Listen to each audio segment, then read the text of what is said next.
Hey everybody, my name is Jay Gordon. I am a senior program manager with the Cosmos DB team. Wow, that's a weird circle that I'm in. I have no clue how that happened, but hey, that was fun. Woo, now I'm back to regular. Hey, welcome back to the Azure Cosmos DB Global User Group. Like I said, my name is Jay Gordon. I work as a senior program manager on the Azure Cosmos DB team.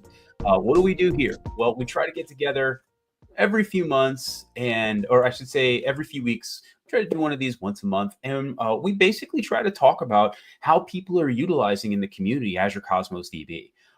We've had so many wonderful people that have come and joined us and really given us some deep insights on how they're winning with Cosmos, and that's what we're going to be doing today. We want to win, we want to save money, we want to get high performance. We're going to learn all about that, and I've got a really great guest today that's going to help me out. But before I get to my guest, I just want to remind you of a few things. One, Azure Cosmos DB Conf 2025 is on the way. Yes, it's on the way. We really want you to be part. And how does that happen? Well, we want you to register today. So go to aka.ms/Azure Cosmos DB Conf. Registration's free. It's just to make sure that you're able to get updates and information on what we're doing and stay in touch. So go ahead, fill out the registration information, and we'll see you on April 15th. So for now, I think it's time to get on to what we're going to be doing today. And to help me get started, I've got Danny. Hey, Danny, how are you today? I'm doing well. How are you doing? Good. So I think you got a little housekeeping to share with us. Yes. Before we start, just have a couple things to go over. Please take a moment to review our code of conduct. We seek to provide a respectful environment for both our audience and presenters. We encourage engagement in the chat, but please be mindful of your commentary, remain professional and on topic. Useful links will be shared in the chat. The session is recorded and will be available on demand roughly 24 to 48 hours. I will turn it back to you, Jay, to begin the session. Great.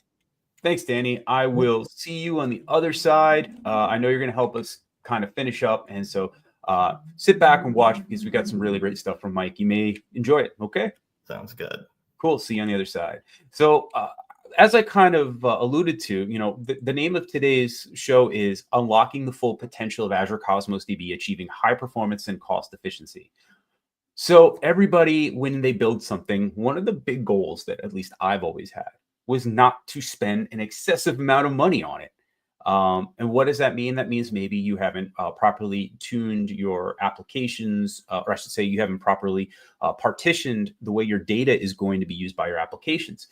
You can essentially cost yourselves more money by not using certain patterns to ensure that you are getting the most out of your data and having the right performance that you expect. So one of the people that's going to help me today understand a little bit more based on his experience is Mike Calvin. Hey, Mike, you are the CTO of Connectify, aren't you? Yep, that's right, Jay. How you doing? I'm great. Mike, we've talked a bunch of times, and today we're going to be doing some more really great stuff. But before we get started, I always like to hear a little bit about background, what people have done, what they're doing. Do you want to give people a little bit of insight on your background and what Connectify does? Yeah, definitely. So my name is Mike Calvin. I'm the CTO for Connectify. We are an anti-money laundering compliance platform targeted at the gaming industry, and we're a SaaS application hosted in Azure. We ingest large volumes of data from the largest casinos in the country, player and transaction data, and analyze that data for suspicious activity and potentially criminal activity.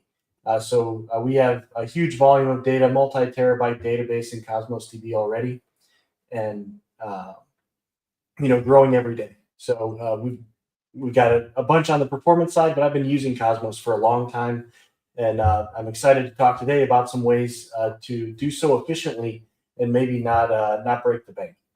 Sounds good. So everybody, the way this is going to go is I'm going to basically hand the stage over to Mike. Mike will go ahead, give his presentation. We've got about an hour's worth of time. So please, while we're here, go ahead, share questions. They're all able to be looked at in the chat.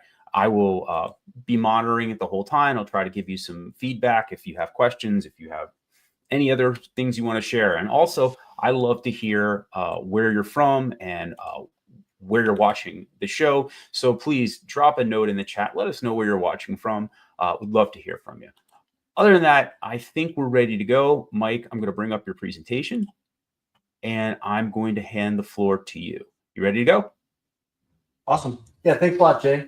Yep. And thanks everyone for joining me today to talk about achieving high performance and cost efficiency with Azure Cosmos DB. As we already said, my name is Mike. I'm the CTO for Connectify. I'm a technologist and a software engineer. I've been building software since I left the Marine Corps in 2008. I've built software in the healthcare, education, construction technology, financial services, and now compliance industry. In fact, if you've deposited a check with your cell phone from about 2016 to 2020, my software is pretty likely what made that possible. I was the principal software engineer for MyTech Systems, and they are the maker of Mobile Deposit, which is used by 99 of the top 100 banks in the country. As a developer, I've used a ton of different databases, and I love NoSQL, and I really love Cosmos DB. I've been working with it since its public preview days back as Azure Document DB nearly 10 years ago. And I've built large distributed SaaS platforms, small single API services, and everything in between with it. Cosmos DB is super powerful. And if you're here, I'm sure you probably already know that. I'm going to tell you a couple of the reasons why I love it. First, it's incredibly fast. If you design your database properly, you'll be hard-pressed to find anything that's faster than Cosmos DB. It's very flexible and feature-rich. It has a multimodal API, meaning you can use the SQL API, the Mongo API, Gremlin API. There's a lot of ways to consume Cosmos DB. And it's got some awesome next-level features like full-text searching, vector indexing, and the Microsoft team is constantly adding more and more to it. So much it's hard to keep up sometimes. It's massively scalable.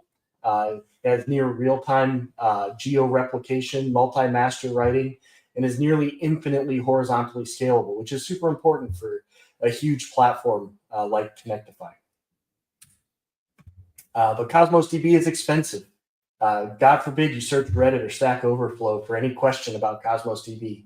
You're almost always going to run into some troll asking you where you got your trust fund to support running Cosmos, or trying to persuade you that Postgres or Mongo or whatever their favorite database at the time is going to be way cheaper than what you're doing with Cosmos DB. And it seems like across the internet, Cosmos DB is universally accepted as an incredibly powerful but expensive database option. Is it though, really? That's what I wanted to talk to you guys about today. I think Azure Cosmos DB gets a bad rap as an expensive kind of enterprise-only solution, and I don't think that that's the case. I'm here to tell you that Cosmos DB can be cheap. In fact, it's often the cheapest solution out there, and almost certainly has the lowest total cost of ownership as your solution scales up. So today we're going to talk about three different things. We're going to talk about configuring your Azure Cosmos DB account correctly for cost optimization purposes, choosing between serverless and provisioned throughput, avoiding some of the defaults that may increase the cost of your application, turning on some of the new cost optimization features that are available. We're probably not going to get to touching on reservations, but know that that's an option that's available for you as well. Then we're going to talk about modeling your data for efficiency, choosing how you create your collections, structuring your data for cost efficiency, understanding your data and modeling it for querying correctly. And we'll touch a little bit on partitioning and avoiding cross-partition queries.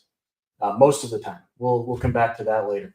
And finally, if we have time to, we'll talk a little bit about monitoring your usage so that you don't have that anxiety of, what's my database going to cost me this month? Take a second to talk a little bit about what we're going to build during this session, because like everybody else, I like to get into the code as quickly as we can. So to do that, I'm going to tell you a little bit about my wife, Heather. Heather is an accomplished water polo coach. She coaches all the way up at the national team level for the U.S. development men's team, and also coaches at one of the largest clubs in the country. And one of her passions, though, is coaching high school water polo. And she's the head of the San Pasqual Eagles water polo program here in San Diego, California. And for as long as she's been coaching, and probably almost 15 years now, she's been asking me for an application to help her manage her team so that she can send notifications and keep track of game schedules and statistics for her players and so on and so forth. And today is her lucky day. That's exactly what we're going to build. So I'm going to pull up a little cheesy diagram here to talk about this application that we're going to model the data for today. It's going to be a multi-tenant application. An account is going to be our tenant object. An account's going to have users. There's going to be 3 different kinds of users that we talk about, players, coaches, and parents. An account's also going to have teams with games and schedules. And then there's going to be statistics that are generated by games and applied to players. So that's kind of the data structures we'll be talking about. And one thing we'll point out is we've got examples of many different types of relationships between data in here. Just because you're using a NoSQL database doesn't mean there are no relationships. We've got many-to-many relationships between players and teams. If you think logically, one player could be on the JV team and then move up to the varsity team, or one year they're JV, the next year they're varsity. So players can have multiple teams, and teams obviously have multiple players. We've got one-to-many relationships and so on and so forth that we'll dig into here. So this is the application that we're going to build, or at least we're going to build the database for. Before we get into building the database, though, let's talk a little bit about configuring your Cosmos DB account for cost optimization. If you know anything about high school water polo, you know that they don't have any money to buy anything. So certainly this application has to be super cheap and run as efficiently as possible, and we're going to use Cosmos DB to do that. We're going to start by selecting the right capacity mode for our database. We're going to set some global distribution settings, set up backup policies to be as cost effective as possible. Turn on dynamic scaling. Please note this is different than auto scaling, which we'll talk about a little bit more in just a second. Enable burst capacity, and then we're going to talk a little bit about Cosmos DB free tier.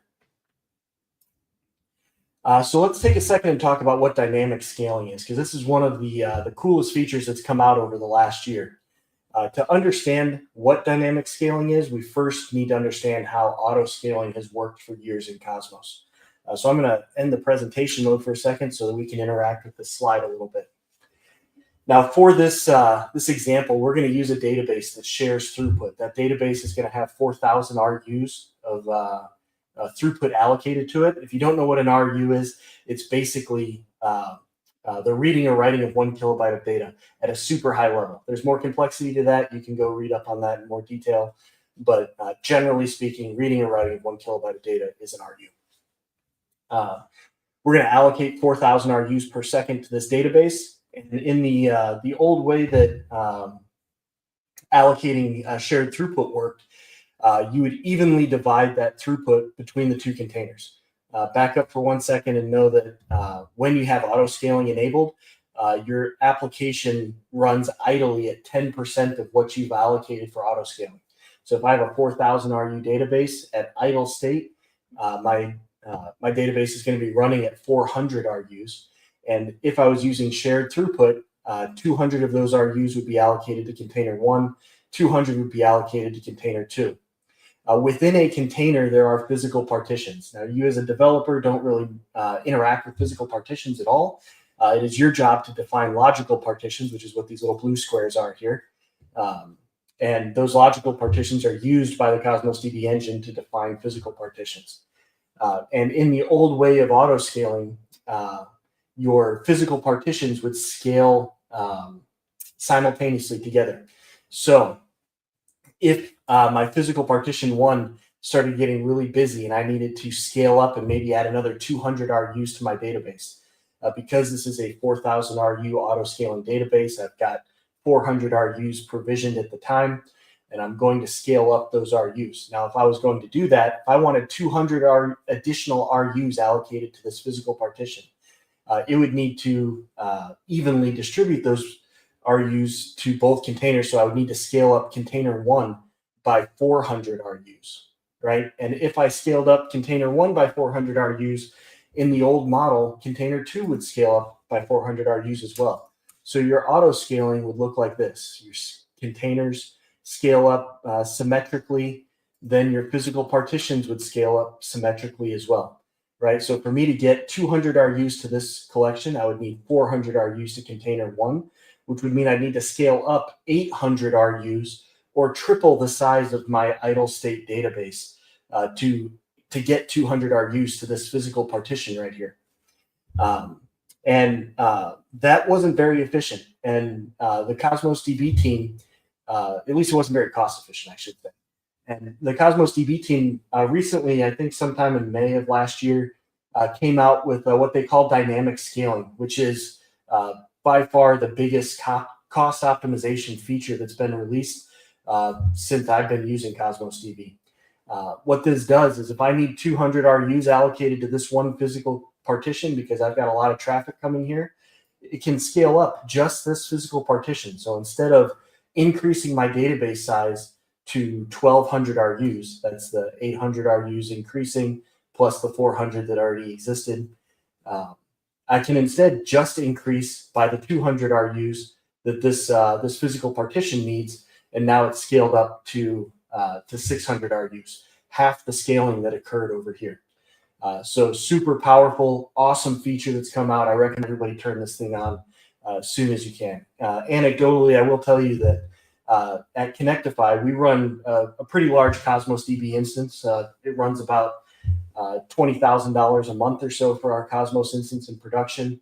And when we turned on dynamic auto scaling, we reduced the cost of our production instance by 20%. Massive savings for us. So super important feature. Make sure you understand how this works and turn that on your Cosmos instances.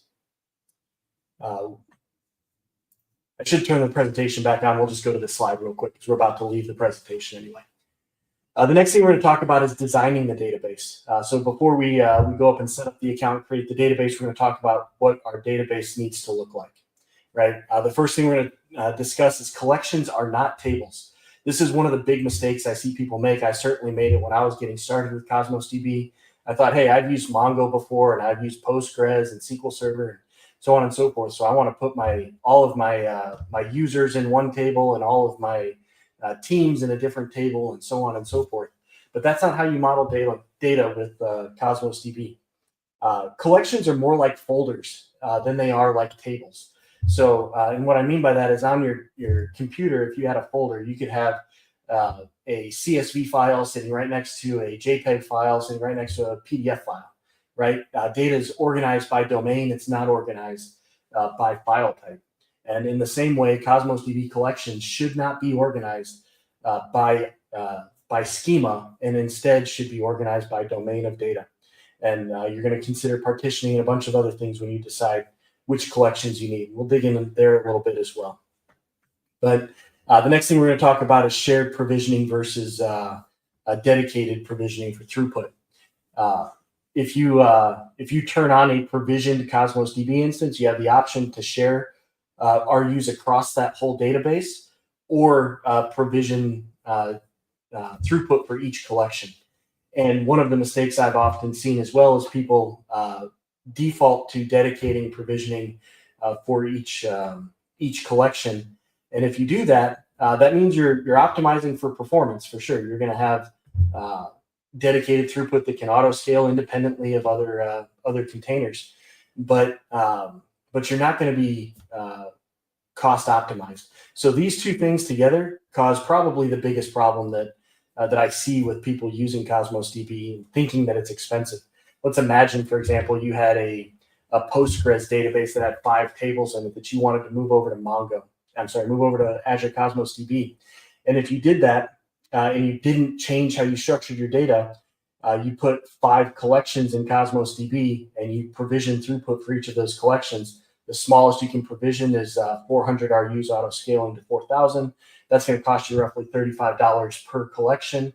And you're now looking at $175 for that database. And that's where people get this idea that it's expensive.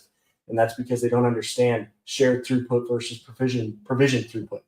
Now, I do want to call out here that sharing throughput does allocate your RUs across your whole database. So if you start growing your database, you'll probably want to consider pulling those heavy traffic, high write and high read containers into their own provision throughput. But you don't need to do that at the start. And in your non-production environments and things, you can use shared throughput and really save yourself some cost. The last thing we'll talk about here is using the tools in Cosmos DB to your advantage. Connectify made this mistake for a long time. We didn't use stored procedures and user-defined functions, and that cost us in both performance and in cost. Because we had one example is we had a case where we needed to do an upsert on a property on an object that wasn't the ID of that object. We were doing a point read by a partition request for an object and checking to see if that existed. If it did exist, then do an update, otherwise do an insert. And that caused us to have that read RU utilization and then the write RU utilization. And instead, we were able to combine that into a stored procedure that was both faster and cheaper for us to run. So I would strongly encourage you guys to remember that stored procedures and user-defined functions exist and use them where appropriate to optimize your code. Next thing we'll talk about is change feed. Change feed is super helpful if you ever have a scenario where you need to know when a document is changed in your Cosmos database. Instead of going and running some batch job that runs every night to tell you which documents changed today, you could instead just subscribe to the change feed and know in near real time when those documents change and perform whatever action you need to. Also, leverage the new features of Cosmos that are coming out all the time, like full text searching and vector searching, vector indexing. You can use these tools to reduce the number of components that you need in your application. For example, Connectify, we use Azure AI Search for our full text Lucene compatible searching and faceting filtering, so on and so forth. Cosmos DB has come out with full text searching, and if your use case supports it, you can use that out of Cosmos DB instead of needing an additional service like Azure AI Search or Pinecone for vector indexing or something like that. So understand the capabilities that exist in this database and use them where you can, and you can reduce the overall cost footprint of your application. All right, enough PowerPoint. Let's go up and take a look at setting up a new database. I'm in the Azure portal here, and we're inside of a user group resource group that I created. And you'll see two things here. I've already made a Cosmos DB account. We're going to come back to that for our demos. I've also made a key vault. I'll talk about that when we get into the code. But the first thing we want to do is we want to make a new Azure Cosmos DB instance. So we're going to search for that. And we're going to select this one right here. And here's where we choose the modality of the database that we're going to use. In this case, we're going to use the NoSQL one, which is the SQL API, kind of the default. We're going to set a name for this account.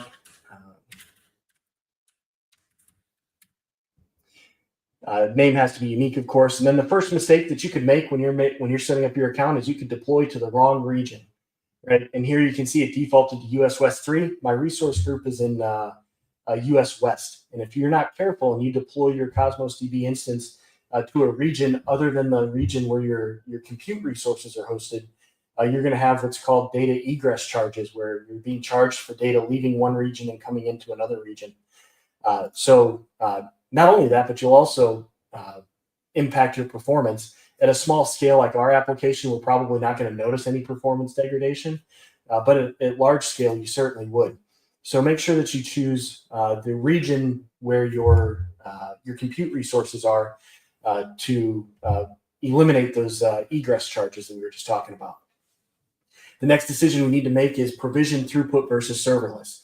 Now, without question, serverless is by far the cheapest option that you can have for Cosmos DB. If you do a serverless instance, you're going to be charged 25 cents for every million RUs that you use, and which is a tiny amount of money. Right? A lot of applications can run for under $1 with a serverless instance.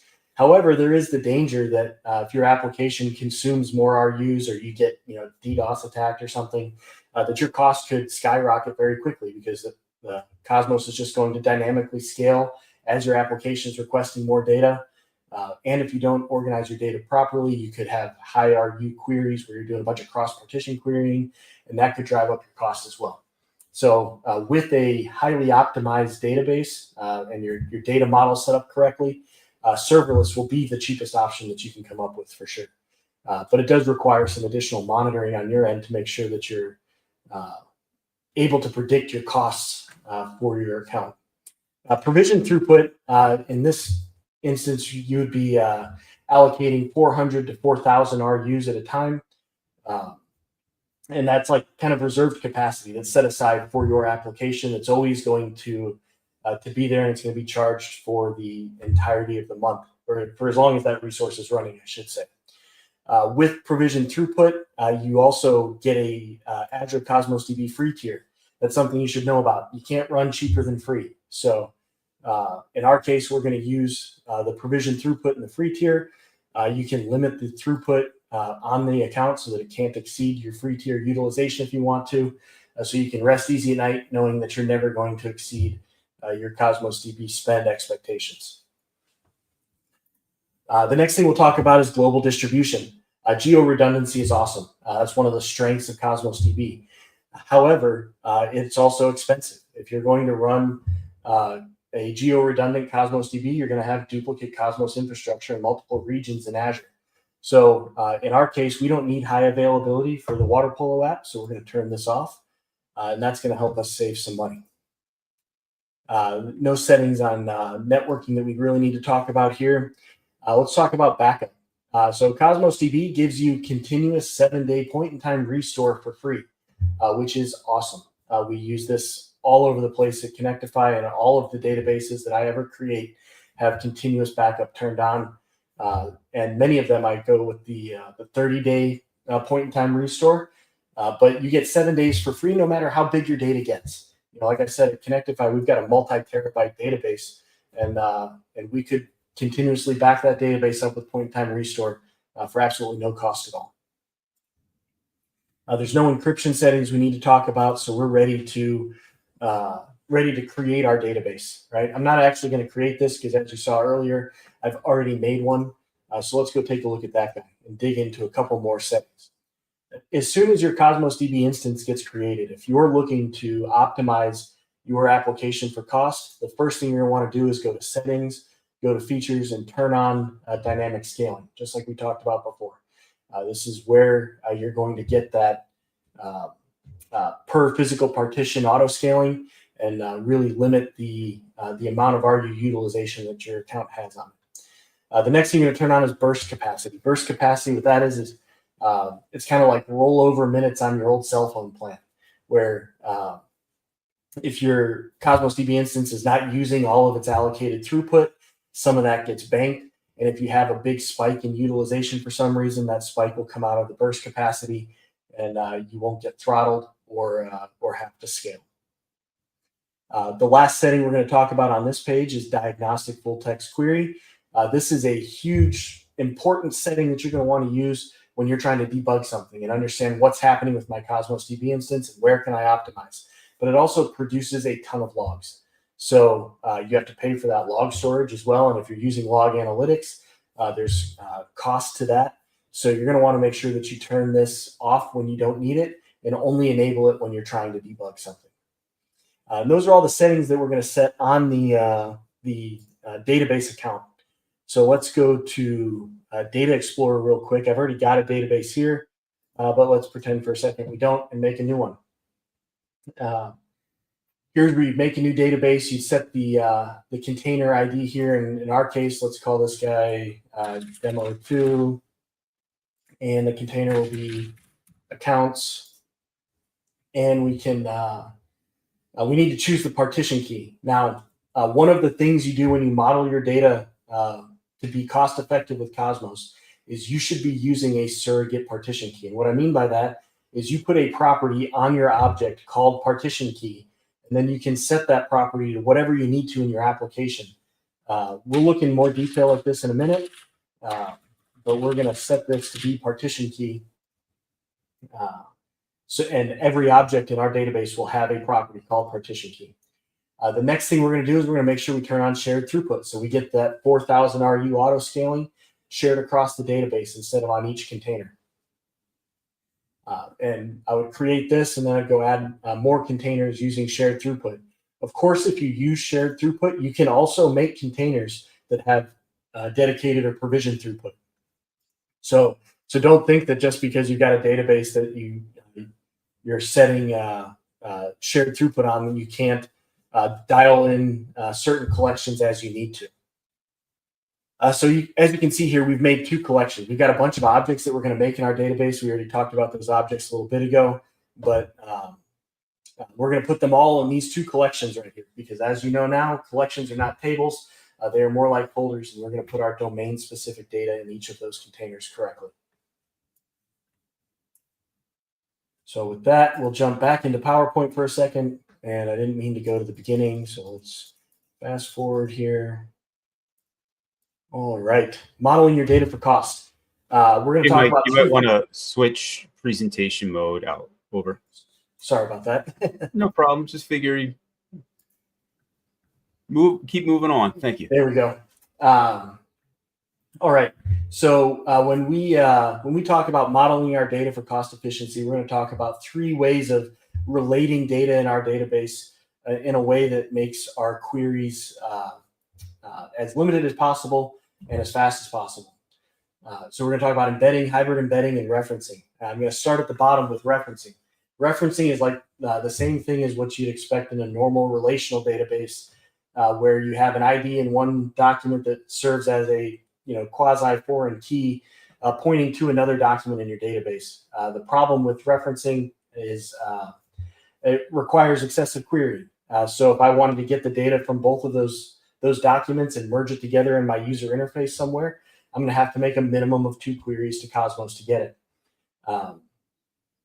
The other problem is there is no referential integrity in Cosmos DB. So your application owns ensuring that those relationships stay valid as your data changes. So just keep that in mind as you're building. The next thing we'll talk about is embedding and hybrid embedding.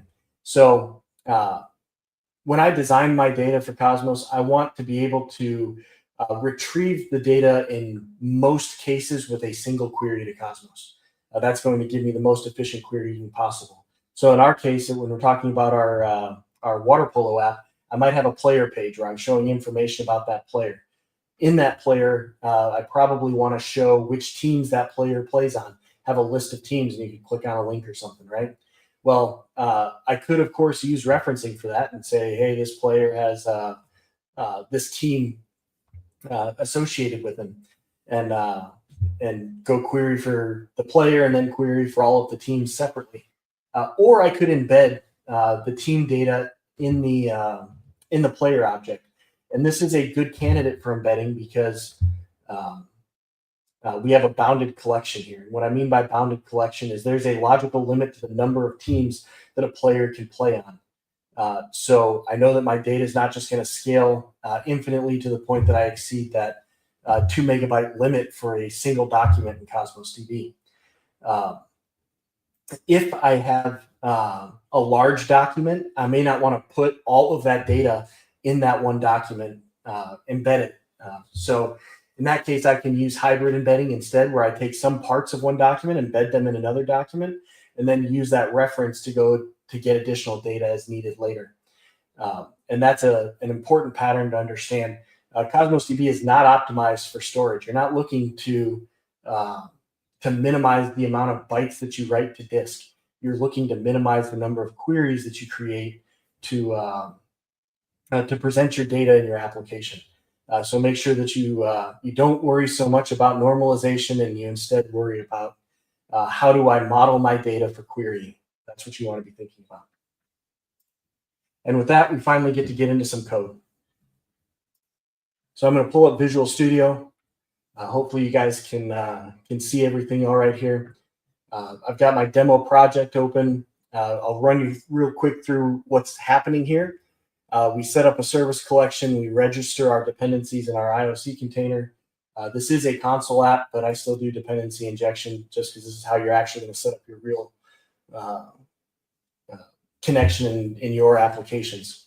I load in some data from app settings. We'll go take a look at that real quick. App settings just has a key vault name. You'll notice that there's no connection strings or anything in here. The reason there's no connection strings is because the next thing I do after I load in that app settings data is I go connect to that key vault that I showed you, and I load the secret information from that key vault into my configuration builder, so that I don't have to store this stuff in JSON in my object and have you guys see the connection string to my database and whatnot. So that's the way that I try and set this stuff up. We register a singleton for that configuration object, do some logging, and then we register our Cosmos DB instance. I'm not going to go into the details here. You can pull down the code and take a look at this. It's all available up on GitHub, and there'll be links at the end of the presentation for that.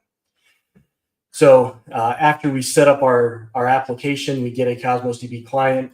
I grab a reference to both of those containers that we created. We've got our accounts container, which is a little cut off there, and our teams container. And the first thing that we need to do in our application is we need to make an account. And of course, Heather coaches for the San Pasqual Eagles, so we are going to make the San Pasqual Eagles account. We're going to insert that object into the account collection. As soon as we get that thing into the account collection, the next thing we're going to do is add some coaches. Those coaches are also going to be stored in the account collection, and they're going to have a reference to the account object. So that's going to be how we set up our multi-tenancy, right? We're going to call this our application level logical segregation of data using references in our objects to manage tenancy. So I'm going to go ahead and run this to the second breakpoint, and we'll take a look at what happens up in Cosmos. We'll be switching back and forth quite a bit. I'm going to lose the console here. You guys don't need to see that. All right, so we just inserted our account into Cosmos. And if we go back to our Data Explorer and apply the filter here, you'll see we get nothing, which is just what we expected, right? And that's because we have a filter on. There we go. I'm going to switch over to this view so that we can have a little bit more real estate here. All right, so we've got our account here. I'm sure everybody's done this before, but we've got one object in our database. There's our San Pasqual Eagles account set up with an ID, and we'll jump back over to the code. We'll take one quick look at the account object. So I've added a name property to it, and I inherit from this base entity. Every document that you store in Cosmos must have an ID. That ID should be a GUID, unless you have a very compelling reason to use something different. We're also going to set up TTL on here. What TTL is, time to live, is Cosmos DB will automatically evict data from the database if we want it to after a certain amount of time. This helps us prevent stale data from just being left around forever and us having to pay for storage when we don't need it. I've set it to -1 by default, which means it's not going to evict anything unless I set the TTL for it. The next property you'll see on this base entity is an item type array. We'll talk about that when we get into the user stuff. And then we set the partition key. Now, as a reminder, we use a surrogate partition key. This is what allows us to store objects of any type into a single collection. So in this case, we're going to partition by default by the name of the object. And if we go back to Cosmos and take a look at that, you can see our partition key was named account, and that's because the thing that we stored was an account object. So let's jump back over to the program again. The next thing we're going to do is we're going to add some coaches. Coaches are going to use a reference to the account, so we're going to link the coaches to the account using a reference type pattern. And I accidentally hit too many buttons, so we have now inserted all of those coaches. Let's go take a look and see what we've got. So as you can see in the database, one collection in Cosmos, we have our account object here, and we also have our coaches in that same account. All of this data here is in the same partition. So I'd be able to use things like stored procedures and user-defined functions to interact with these objects as I need to.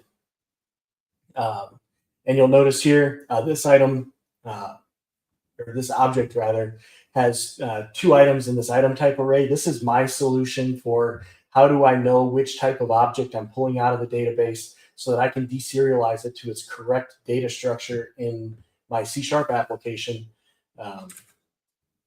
And I'll show you that real quick. We go take a look at the user. Coaches are users, players are users, and user has an override on that item type array that sets both user and the name of the object. That's how we end up with coach and user here.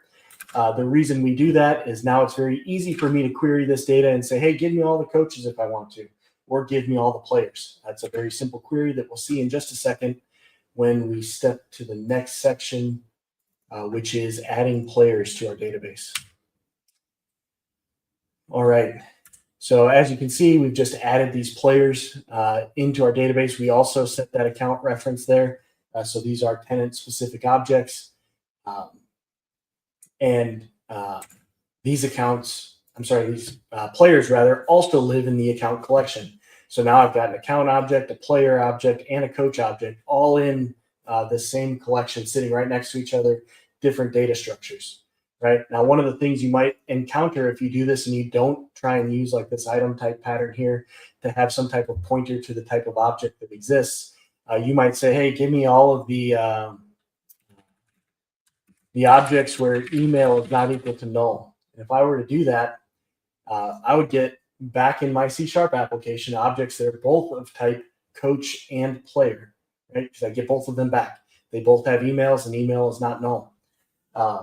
So that could cause problems in my application, which is why I make this item type filter here. And that allows me to add the condition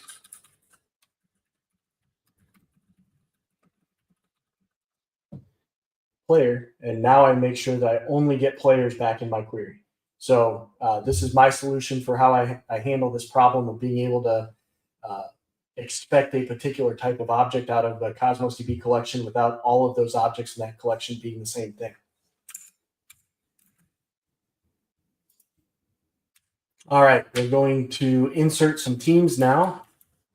Here, we'll just skip all that. We now have teams in our collection also, so of course we can write data into each of the collections that we've got. Teams, I screwed this up. I should have made this a partition key by account ID, but long story short, we've got our teams up here now, and we've got a varsity women's team, a JV women's team, a varsity men's team, so on and so forth. The next thing we're going to do is we're going to take all of these players that we just recently added, which if you're paying close attention, you'll know that they are all from the greatest football team that exists, which is the Chicago Bears. And that's what I use for all of my sample data. So we've added all of those players to the men's varsity team. I did that by selecting the men's varsity team here and created an object called a player assignment. Now, this is an example of embedding data in a document. We set a player assignment object. That player assignment object lives in an array called team assignments on the player, and it contains a team overview, which is a hybrid embedded object, and a player number telling us what their number was on that team and which team they belong to. And like we said, now this allows us to have that same player be assigned to multiple teams at the same time. And of course, we could add more data if we wanted to that. Now let's go take a look at our players again. And we'll do the same thing mistake I make every time, which is don't step over the awaiting of the task. Now it's happened, and we can look at a player, and that player has a team assignment. You can see if I wanted to make a table of all of the teams that a player was playing on in my application, my user interface, I could do that very easily with a single query now, right? I could set the name, and I've got the ID here that's pointing to the other document. I could easily make a link between my player and my team pages in my application. And I could do this with as many teams as that player is a part of, and make a very simple single query to be able to show both my player data and the teams that they're assigned to. And I do that by embedding this team assignment object into this object. The next thing we'll take a look at is another example of referencing. We've already referenced an object, that account object, multiple times through the application. But in this case, we're going to link a coach to a team. Now, coaches are a little bit different than players. A coach could coach at San Pasqual High School for 40 years if they wanted to. And if they did, they'd be a part of many teams. And that team data could potentially exceed the 2 megabyte document limit for Cosmos. So I wouldn't want to embed the whole team object in the coach. So instead, what I'm going to do is reference the coach object, add a little bit of data about the assignment to that team, telling me what the coach's level was. Are they a head coach or a JV coach or assistant coach or whatever, and which team are they assigned to, and what is the level of that team. And if I do that, I put those in the team collection. So we'll jump over to the team collection real quick. And as you can see, we've got our teams here sitting right next to our coach assignments. So I could do things again with those stored procedures and whatnot as needed. And I've got a reference to the coach and all of the team information that I would need to be able to show which teams the coach has played for. And I'd be able to do that with probably just 2 queries, one to get the coach and one to get the teams for that coach. I could also easily write a query that's like, tell me all of the coaches for the JV team, for example. And here you can see all of the coaches that are a part of JV level teams. So I've structured my data so that I can query it easily in the way that my application is going to consume that data. That's the big takeaway out of this demo, is to understand that your data should be structured for querying, not structured to optimize storage, which is the way normalization works with relational databases. All right, with that, we'll jump back over to our PowerPoint presentation for one last slide on monitoring your usage. So if you use that serverless option, or if you're using provision throughput and you want to make sure that your database isn't auto-scaling up to that 4,000 limit all the time, you're going to want to pay close attention to the actual usage of your database. So what you can see here, this graph that you're looking at, is the actual usage for one of our production databases. You're going to want to set alerts on that utilization. There's a couple of ways that you can do that. So we'll jump over to the Azure portal again. And under monitoring over here on the left, you have metrics. And the metric that we're going to be paying close attention to right now is called normalized RU consumption. That's going to tell us how many RUs we're using. We can look at average or max. And we can very easily create a new alert on this. So if I'm using that serverless option, I'm like, hey, I want to know if I'm going to start spending a ton of money on my Cosmos DB instance. I could very easily jump in here, turn on dynamic alert threshold. And what this is going to do is do anomaly detection for me and tell me, hey, my database usage is outside the normal database usage. So here's an alert. You might want to go check something out. Or I could set static values and say, hey, tell me if it ever exceeds 5,000 RUs of utilization in 5 minutes or less, or in a minute, something like that. So you got a lot of controls here to set up alerts, and you'll get an email or a text message if one of these alerts gets hit, so you never have to worry, hey, is my utilization going out of control? The other thing that you can do, which I'm not going to pull up in the portal here because I'm not going to show all of my actual billing information, is setting up budgets on your cost analysis. So you can set that up, and then you can set up alerts on those budgets. And at Connectify, what we do is we set a budget for our database. Let's say that budget's $20,000. I set up an alert at 50% utilization, an alert at 75% utilization, and an alert at 100% utilization. And what that does for me is if I get that 50% alert at 5 days into the month, I know that there's probably an issue, and I need to go in there and see what's going on very quickly. But if I get that alert on the 20th day of the month, I know that I'm ahead of schedule. I'm probably not going to spend what I thought I was going to spend on my Cosmos DB instance. So use alerts and budgets to allow you to understand how your application is consuming your Cosmos DB utilization. And if you set it up well, you can use those serverless tiers that are very, very cheap without any of the anxiety about and uncertainty over what your bill is going to be at the end of the month. And with that, we'll jump to the last slide here. Thanks for joining us. Just a quick recap. You're going to want to make sure you set up your account for cost optimization purposes. We covered a bunch of different settings. Make sure you set that dynamic scaling setting to turned on. You're going to want to treat collections like folders. Don't treat them like tables in a database. You're going to structure your data using embedding, hybrid embedding, and referencing. And then you're going to monitor your usage so that you know when your database is exceeding your expected throughput. Thank you very much. Well, thank you, Mike. I really, really enjoyed that. And to be honest with you, I feel like one of the things that people who use Cosmos DB need to know the most is how to just ensure that they're getting the most for the money they spend. And it feels like you've given people a little bit more guidance on how they can ensure that they're getting great performance, not spending every penny they possibly can on that performance, and at the same time, really understand like how to model things properly. So thanks a lot, Mike. Definitely. Thanks for having me, Jay. Of course. So to close us out, I'm going to bring in Danny. Hey, Danny. Hey, how you doing? So I'm going to bring up your slide again. Great. There we are. Awesome. Yeah, well, thank you everyone for attending.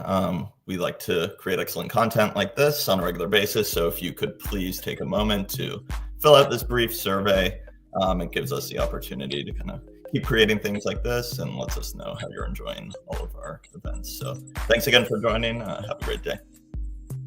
Thanks, Danny. And we'll go ahead and start saying goodbye. Hey, Mike, thank you so much for your time today. I really appreciate it. And I know there's always some great stuff going on with Connectify. So make sure you all take a look and see where they're going and where they can take you to make sure you get the most out of your Cosmos DB. So that being said, I want to go ahead and give everybody the big wave goodbye. And we will catch you next time. Always great to see you all. And I am looking forward to future sessions. So thanks, Danny. Thanks, Mike. Take care, everybody. Bye.